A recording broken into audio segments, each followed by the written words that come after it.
히든 종목 최소한 50% 이상 뭐 100%이 부분도 좀 기대가 되는 종목이기 때문에 한번 관심을 가져보시고,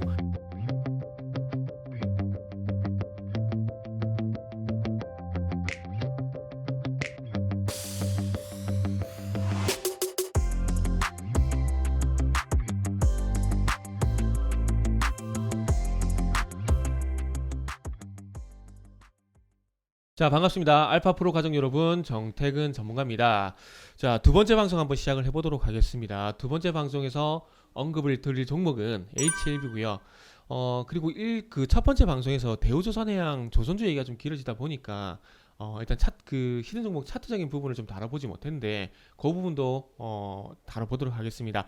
방송 끝까지 시청 부탁드리고요. 방송 보시고 도움이 되셨거나 공부가 되셨다라면은 좋아요, 구독 부탁드리도록 하겠습니다.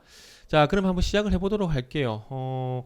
일단은 요거는 화면을 좀 같이 보시면서 말씀을 좀 드려보도록 할게요. HLB가 참 바닥이 어디를 될까요? 뭐 예전엔 182원도 갔었는데 뭐 여기 정도 가격을 보게 되면은 뭐 3,700원 정도? 3,700원 정도 가격이 나오고, 그리고 최고가가 21만 3,900원, 뭐 21만 4천이라 할게요.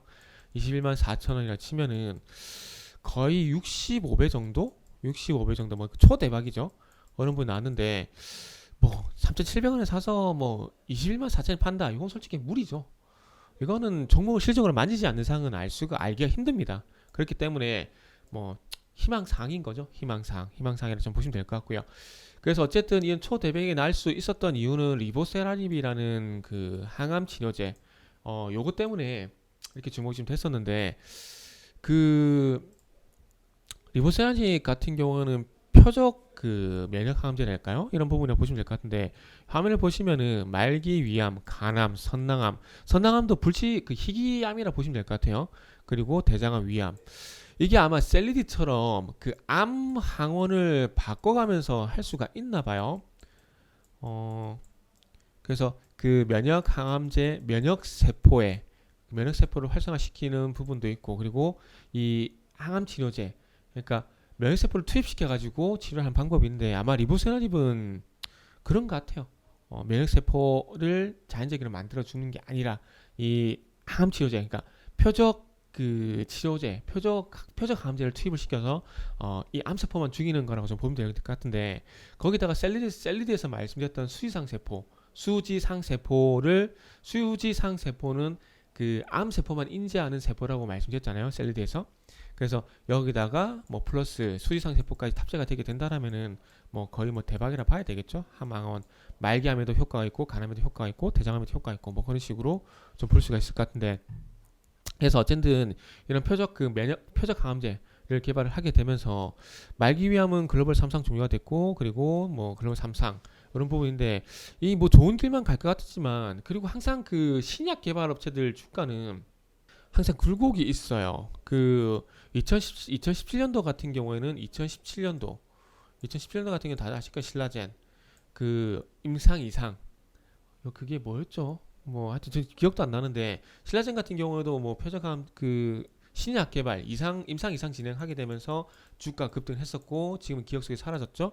그리고 HLB 같은 경우도 2018년도 바텀을 이어받아 가지고 리보세라닙 요걸 하게 되면서 또 이 소위 말하는 바이오 대박, 신라젠을 이어받는 바이오 대박을 이끌었던 종목이라 좀 보시면 될 것 같습니다. 그리고 난 뒤에 뭐 2019년 같은 경우에는 이제 셀트리온 바이오시밀로 넘어갔다가 2020년도부터는 이제 코로나 치료제란지 코로나 백신 임상과 관련된 바이오 업체들이 쭉쭉 날아가 버렸는데, 뭐 어쨌든 지금 요 종목 HLB 같은 경우 리보세라닙인데, 요건 말도 많고 좀 탈도 많아요. 그 뭐 언론 보도 그런 부분들 때문에 좀 오해도 있었고, 그런 부분 좀 있을 건데, 요거 좀 보도록 할게요. HLB를 둘러싼 논란과 해명 이래가지고 유튜브 채널 통해 가지고 진양곤 회장이 직접적으로 일단 해명을 하는 그런 부분도 나는데, 뭐 그런 부분들을 보게 되면은 상당히 그래도 괜찮다고 봐집니다. 그리고 저는 이 회사가 뭐 허위 사실을 발표했고 뭐 그런 건 솔직히 관심이 없고, 말 그대로 그 임상 1상, 2상, 3상을 진행하게 되면서 이게 얼마만큼 신빙성이 있는 통계를 만들어 가게 되고 신약 가치를 인정을 받냐, 저는 그거에 주목을 하고 있습니다. 그래서 뭐 앞에 보시면은 뭐 시즌에서도 그렇고 ST팜도 그렇고 셀리도 그렇고 뭐 삼성 이야기도 여러 가지 많이 말씀드렸는데 자 뭐 리보세라지 임상 상상가에서 허위 공시 관련 금융당국 조사 뭐 증선에서 조사를 받았다는 얘기도 했어요. 근데 요건 소명을 하면 됩니다. 소명을 하면 돼요. 코롱생명과학 같은 경우에도 인보사 맞죠? 인보사 같은 경우 지금 그 진행형인데 어쨌든 떳떳하다라면은 해명을 하면 돼요. 소명을 하면 됩니다. 그리고 임상시험 실패라고 언급 FDA가 이거는 사전 미팅에서 언급을 했고 신약허가 결정하는 자리가 아니다.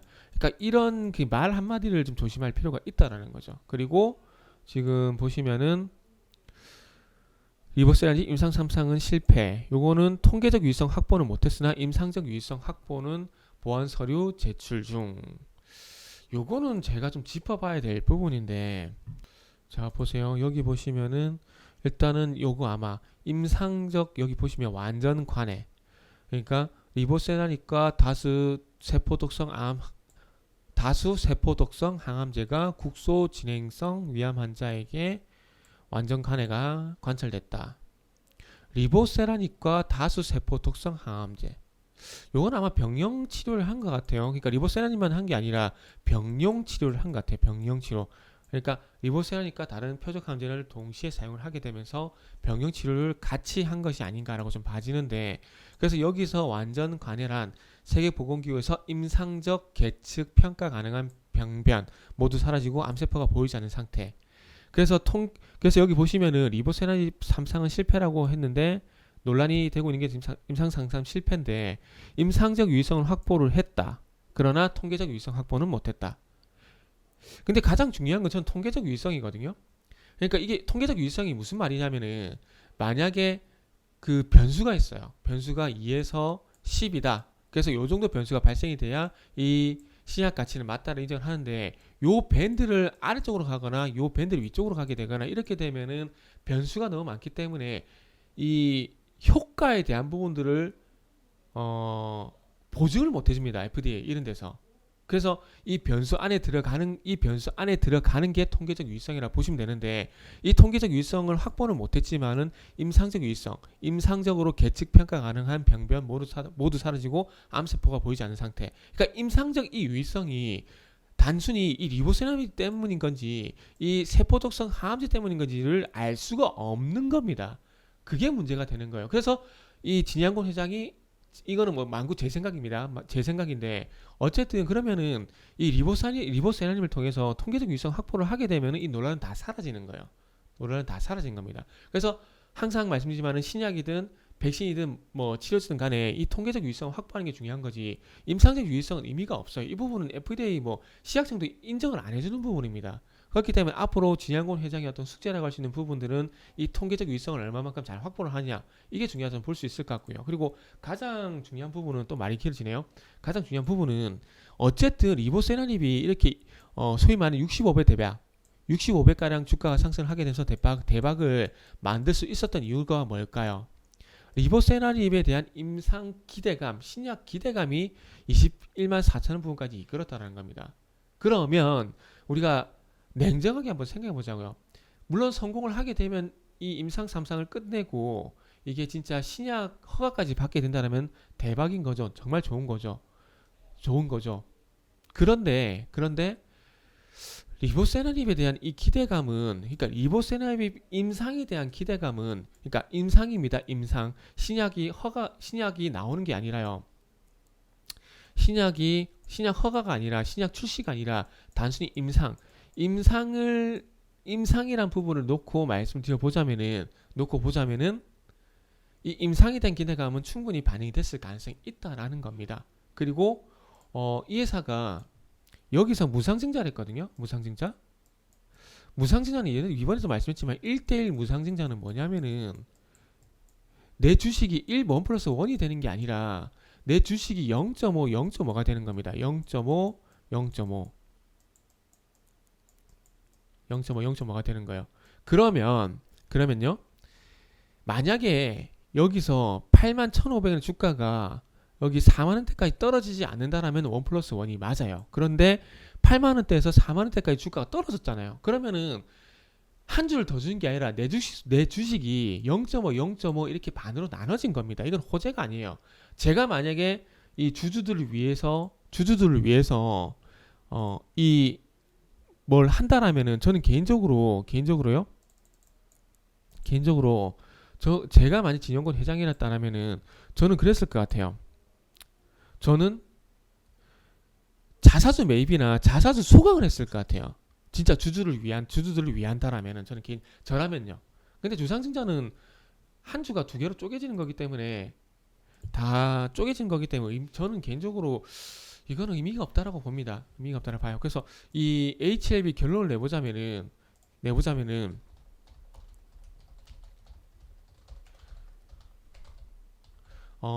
어쨌든 이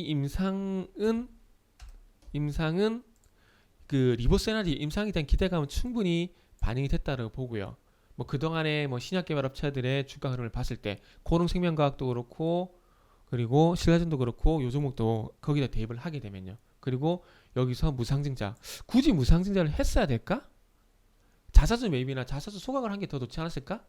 라는 그런 생각을 한번 해볼 수가 있습니다. 그래서 지금 방송에서 말씀드린 내용은 이걸 가지고 뭐 네 말이 틀렸다 맞다 하지 마세요. 그러니까 제 말을 들어보고 제 말이 신빙성이 있네라고 생각이 되면은 그렇게 생각하시면 되는 거고요. 뭔 개떡 같은 소리라고 생각하시면은 뭐 그냥 안 들으시면 됩니다. 또 다른 전문가 내용 찾아보시면 돼요. 이거는 지극히 제 생각입니다. 제 생각이에요. 그래서 어쨌든 리버스 에너지 임상에 대한 기대감들은 전반적으로 반영이 됐고 그리고 여기서 자사주 소각이란지 자사주 매입을 하지 무상증자를 굳이 할 필요가 있었을까? 라는 생각이 들고요. 그리고 이 회사의 어쨌든 지금 실적을 좀 보게 되면은 계속 적자예요, 적자. 그래서 어쨌든 이런 회사들은 신약에 대한 가치를 R&D란지 신약에 대한 가치를 인정해주기 때문에 이런 그 상표 기준이 들어가지 않는 겁니다. 그래서 어쨌든 개발이 완료가 되고 이 약이 나오게 되면서 그 약에 대한 뭐 로얄티 수입이란지 이런 부분들이 발생되면서 흑자로 전환될 때까지는 아마 주가가 쉽지는 않을 것 같습니다. 그래서 이거는 뭐 제 생각이고요. 그래서 제 생각이 동의하신 분들은 뭐 그렇구나라고 참고하시고요. 뭔 개떡 같은 소리야 하신 분들은 그냥 뭐 한쪽 귀로 듣고 한쪽 귀로 흘리시면 됩니다. 자, 그리고 히든 종목을 보시면은 지금 어쨌든 전체적으로 차트 같은 경우 이렇게 바닥으로 돌아서고 있다는 좀 보시면 될 것 같아요. 그리고 최근에 거래량도 많이 좀 발생이 되고 있죠. 그래서 동전주에서 이제는 뭐 이제 1,000원짜리 종목이 좀 올라갔는데 어쨌든 그 전기차 충전 사업 이 부분을 통해서 저는 주가가 턴어라운드가 됐다고 판단하고 있습니다. 그래서 최소한 50% 이상 뭐 100%이 부분도 좀 기대가 되는 종목이기 때문에 한번 관심을 가져보시고 이 히든 종목은 홈페이지에서 확인이 가능하다는 말씀드리면서 저는 이 종목을 기대를 하고 있다라고 말씀을 다시 한번 드리면서 정리를 하도록 하겠습니다.